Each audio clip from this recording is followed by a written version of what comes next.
어제 제가 출두하면서 기자회견을 했습니다. 아시다시피 제가 돈봉투 관련 사건으로 논란이 된 게 최초 언론 보도가 되었고, 저로서는 파리에 있으면서 국내 언론에 들끓는 걸 보면서 상당히 당혹스러웠고, 프랑스에서 제가 그냥 있는 게 아니라 파리 경영대학 ESCFP라 그럽니다. 이 프랑스 말로는 ESCP라 그러는데 거기에 제가 방문 교수로 연구실을 지원받았고 또 월급을 책정받아서 급여를 받고 아이들에게 지금 강의를 하고 있는 입장이어서 그 계약을 파기하고 제가 돌아오기 쉽지 않아서 제가 이재명 대표와도 통화도 하고 또 당 사무총장들 통화해서 내가 가도 지금 당장 특별하게 다른 이야기를 할 수가 없다.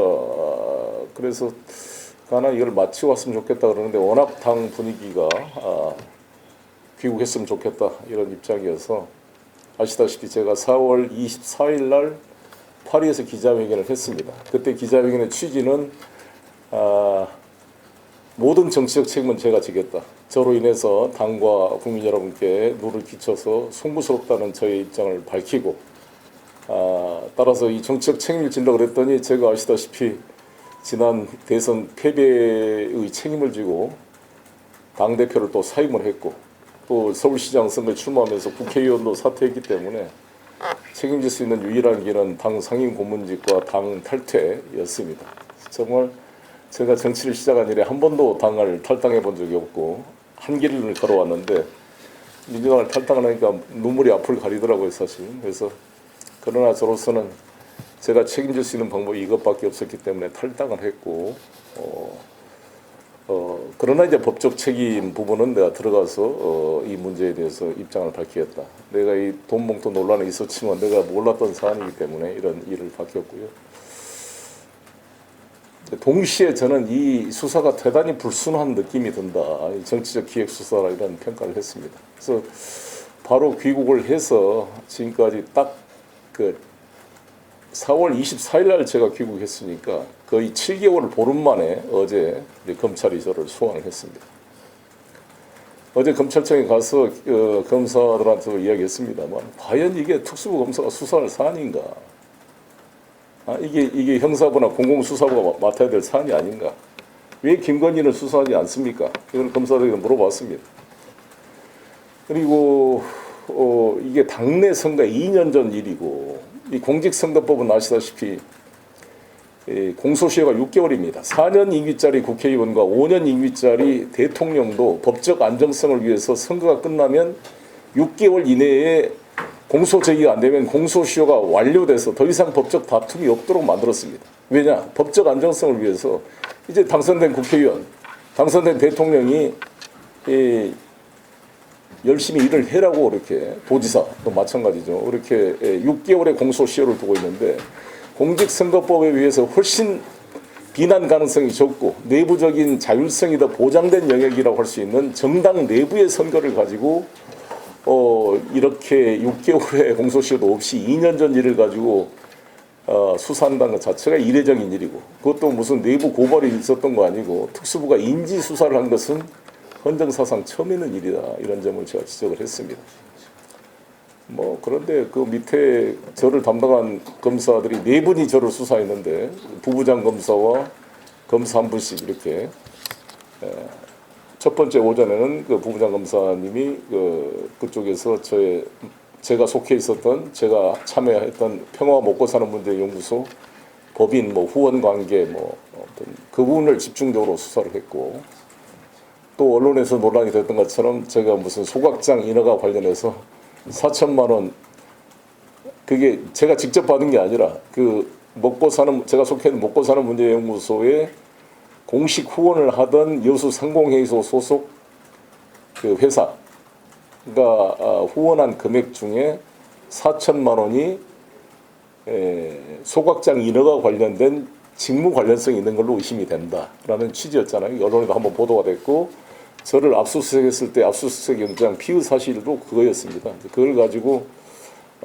저를 집중적으로 이제 물어봤습니다. 피신 조서 때. 그게 오전에 있었고 오후에는 소위 이제 돈봉투 논란 그 관련해서 다른 부부장 검사와 검사가 와서 4명의 검사가 교대로 저를 한 13시간 정도인가 이렇게 조사를 한 것 같습니다. 근데 제가 말씀드린 것처럼 그 일관되게 저는 진술 거부권을 행사했고, 진술 거부권을 행사한 이유는 현재의 윤석열 정권의 검찰을 신뢰할 수가 없다. 내가 저를 조사하는 검사 개개인 여러분과 제가 개인적 유감이 있는 건 아니다. 그러나 여러분을 지휘하고 있는 현재의 이 윤석열 정권과 한동훈 검찰이 이 검사의 객관 의무를 이미 던져버렸다. 피의자의 억울한 점을 살펴주는 검사가 아니라 뭔가를 꼬투리를 잡아서 얽어매려고 하는 검사한테 내가 진술할 필요성을 못 느낀다. 나의 억울한 점은 판사 앞에 가서 제가 소명하겠다라는 게 입장이고, 저는 제 개인뿐만 아니라 우리 모든 국민이 그래야 된다고 봅니다. 아니 이 검사가 나의 억울한 점도 살펴줄 것 같으면 내가 검사한테 억울한 점이라는 걸 증거도 제출하고 하겠지만, 그럴 실력 없이 아예 이 검사가 객관적으로, 그걸 우리가 검사의 객관 의무라고 합니다. 소송법에는 규정되어 있지 않지만 우리가 저희들의 헌법상 우리가 형법의 기본 이론으로 검사에게 부여된 객관 의무, 그 객관 의무라는 것은 피의자를 꼭 유죄를 만들어서 기소하는 것만이 목적이 아니라 검사는 공익의 대표자로서 피의자의 어려운 점도 살펴서 정말 억울한 것을 누명을 벗겨주는 역할도 검사가 하는 것이다라는 게 제가 배운 그 검사의 직분인데, 과연 지금 윤석열 정권의 검찰이 그런 모습인가? 특히 특수부 검사들은 구조적으로 그럴 수가 없다. 형사부 검사들은 경찰이 조사한 것을 송치해 오면 이 경찰의 수사가 과연 적정하게 됐는지를 제3자 입장에서 검토해가지고 경찰이 과도하게 수사했다 그럼 무혐의 처분을 한다든지 수사 종결 처분을 통해서 경찰의 수사를 통제하는 인권의 옹호기관으로서 역할을 일부 하는 게 있습니다만, 특수검사는 자기들이 인지한 사건이기 때문에 후퇴가 없고 끝까지 이 별건 수사를 통해서 유죄를 만들려는 게 지금까지의 특수부 행태였다. 따라서 이 송영길의 정당법 위반, 이 돈봉투 논란 문제를 특수부가 수사한 것 자체가 저는 잘못된 거고, 배당을 저는 일관되게 공공수사부로 옮겨라는 주장해왔던 것이고요. 그래서 저는 필요하다면 당신들이 기소한다면 법정에서 저는 다투겠다 해서 일관되게 진술 거부권을 행사했습니다. 여러분도 아시다시피 검찰에 가면은 검사가 신문조사 받기 전에 피의자는 진술 거부권이 있습니다. 진술 거부권 행사로 불이익을 주지 않습니다라는 것을 고지를 합니다. 그래서 검사가 조금이라도 저를 윽박지르면서 그랬어요. 지금 검사님이 송영길을 지금 진술 거부권 행사 못하도록 강요하시는 겁니까? 라고 저는 반문을 했습니다. 뭐 검사는 손살을 치고 아니라 그러죠. 그러니까 적어도 이 헌법이 나에게 부여한 진술 거부권 행사를 하는데 압박을 주지 마라. 검사가 피의자 신문하는 건 검사의 권리이듯이 피의자가 진술 거부할 것은 헌법이 나에게 부여된 권리이기 때문에 그걸 행사하겠다 해서 진술 거부권을 행사하고 피의자 신문조서 작성하고, 또 저는 국민들에게도 호소하고 싶은 게, 검사가 조사할 때는 반드시 녹화를 신청하면 녹화를 하도록 되어 있습니다. 저는 녹화를 요청해서 전 수사 과정을 녹화를 했고 마지막에 CD로 구워서 제가 확인하고 제 지장 봉인을 찍어서 보관시켰습니다. 역사의 기록으로 남도록 이걸 봉인하겠다. 녹화를 해야 검사가 회유 협박을 하기가 어렵습니다. 보통 유동규 사건도 마찬가지로 검사들이 하는 게 공식적인 피신 조사를 통해 변호인이 입회를 해야 되는데 그냥 면담이라는 것을 하게 됩니다. 주로 검사들이. 그래서 면담은 뭐 변호인도 참여하지 않고 뭐 이정근, 유동규 다 그렇게 면담을 했습니다. 검사실로 불러가지고 구치소에 있으면 외로우니까 불러서 거기서 뭐 담배도 피게 해주고 맛있는 것도 사주고 뭐 필요한 사람 불러다가 만나게 해주고 이렇게 편의를 제공하면서 회유를 해가지고 아무런 녹화도 없고 기록도 없고 변호인 참여도 없이 해서 계속 그 자신의 유리한 진술을 유도하는 것이 검찰들의 일반적인 행태이기 때문에 그에 대해서는 단호하게 맞설 필요가 있다, 이런 말씀을 드리겠습니다. 이제 어제 제가 최재현 부장을 이제 수사 조사를 마치고 만났습니다. 그래서 이후 처리를 어떻게 할 것인가 최재현 부장에게 물어봤습니다. 근데 추가 소환할 거냐? 아마 추가 송환은 안 할 것 같은 느낌이었습니다. 왜냐하면 제가 진술 거부권을 행사하고 있기 때문에. 그러면 이제 어제 저 수사 끝났으니까 다음 주쯤에 저를 어떻게 할 것인지, 불구속 기소를 할 것인지, 무혐의 처분을 하지는 않을 것 같고, 불구속 기소를 할 거든지 아니면 뭐 영장을 청구할 것인지, 이것은 검찰이 판단할 걸로 보여집니다. 어떻게 판단하든지 간에 저는 거기에 맞서 당당하게 대응하겠다는 말씀을 드리겠습니다. 마지막으로 이 말씀을 좀 드리고 싶은데, 검사가 저 피신할 때도 그걸 물어봤습니다. 왜 지금 이 돈봉투 논란과 도이치모터스 주가 조작, 김건희 주가 조작 이 문제하고는 상관이 없는 일인데 이것을 송영길 대표님이 이걸 주장합니까? 라고 물어봤어요. 그래서 아니 이 사건을 공교롭게 서울중앙지검 반부패 수사이부 이 부서가 담당하고 있기 때문에 제가 이야기하는 거 아닙니까? 과연 어떤 것이 더 중요한 사건입니까? 라는 것을 제가 물어봤던 것이고요.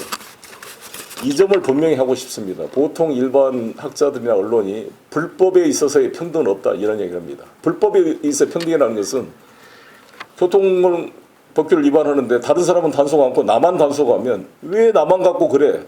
저 사람도 단속 안 했으니까 나도 단속해주지 말어 라는 것이 저는 불법에 있어 평등이라고 봅니다. 그것은 용납되지 않는다는 것이 일반론이고 저도 동의합니다. 그러나 저 송영길은 이러한 불법의 평등을 주장하는 게 아니라 나도 수사해라는 거 아닙니까? 제 주변도 수사했고 이미 4명이나 구속이 됐지 않습니까? 저도 문제 있으면 언제든지 나 수사해라라고 2번이나 검찰청에 출두했던 것이고 제 주변을 100여 번 압수수색한 거기 때문에 제가 불법의 평등을 말하는 게 아니라 저도 수사하고 동일한 강대로 더 큰 범죄 행위도 왜 수사를 안 하는가? 이 직무유기에 대한 지적을 하고 있는 것이기 때문에 제 주장은 불법의 평등이 아니라 법 앞의 평등을 이야기한다는 점을 다시 한번 강조하고 싶습니다. 송영길의 주장을 불법의 평등을 주장한다고 궤변으로 비판하는 보수 논객에 대해서 분명히 이 점을 말씀드리고 싶다는 말씀을 드리고 싶습니다. 저희 이제 전라북도 왔으니까 뭐 전주 현안 문제에 대해서 전라북도 현안 문제 한 말씀 드리면 아시다시피 지난번 11월 28일 날 파리의 BIA 총회에서 119대 29라는 참혹한 외교적 참사가 일어났습니다. 제가 ESF에 파리 경영대학에서 강의를 하고 있었고 시앙스포 파리 정치대학이죠. 거기에서도 제가 강의를 했기 때문에 프랑스 학생들하고도 제가 네트워크를 가지고 있는데요. 그 뒷이야기를 들어보니까 파리에 있는 우리 대학생들 사이에서 이 잼버리 실패와 이태원 이야기가 엄청 많이 돌았다 그럽니다. 저런 나라가 과연 엑스포를 할 수 있겠는가 이런 젊은 파리 대학생들 사이에서 그런 이야기가 많이 돌았다 그럽니다. 이 잼버리를 실패한 이 중앙정부가 이 책임을 전라북도에다 떠넘기고 새만금 예산을 징벌적으로 대폭 삭감시키고 이런 행위를 한 것인데 결국 전라북도가 문제가 아니라 자신들이 무능했음을 전 세계에 확인시켜 준 것입니다. 119대 29가 뭡니까 이게? 완전히 그래서 이것을 만회하기 위해서 지금 이재용부터 이 재벌 총수들, 이 바쁜 재벌 총수들을 다 부산에 들어가다 떡볶이 먹고 이런 퍼포먼스를 하는 이 정치 쇼를 하는 이런 행위는 정말 무능의 극치. 우리 경제를 읽고 갈 한시가 바쁜 재벌 총수들을 무슨 삼성이 부산에 무슨 투자하는 것도 아닌데 부산과 관계없는 재벌 총수들을 불러다가 내년 4월 총선에 부산 민심을 잡기 위한 선거용으로 동원하는 비겁한 정치 행위를 저는 하고 있다고 생각합니다.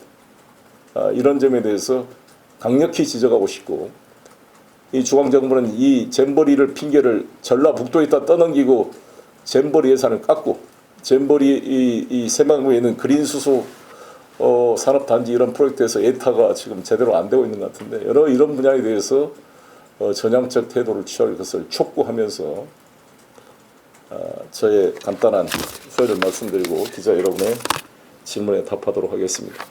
감사합니다.